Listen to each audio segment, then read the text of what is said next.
I decided to write Lapsed when I was in Rome on a family holiday a few years ago. And it was while visiting this beautiful church in the middle of Rome where St. Catherine of Siena is buried, or at least her body, her head is in another part of Europe.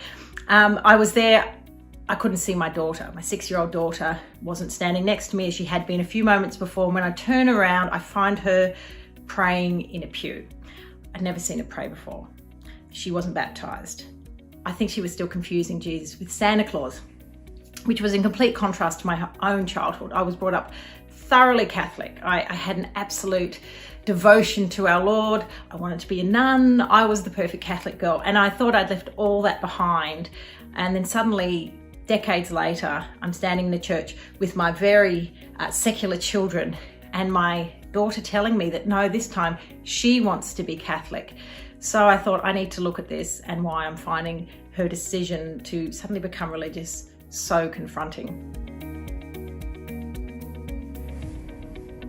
The writing process for Lapsed was long and hard, but it was fascinating. I read as much as I possibly could about church history, about the history of Western civilization.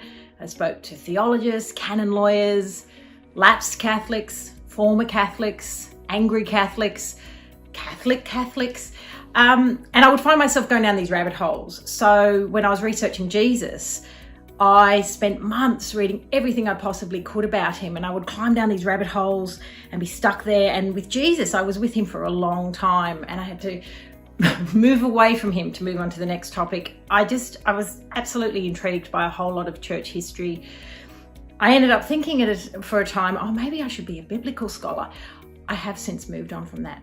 But for me, the process was really about trying to understand my past and my relationship to the church, and to understand what it all meant in a way that I could translate it to the world. And I really wanted to know, and the more I dug, the further I wanted to dig.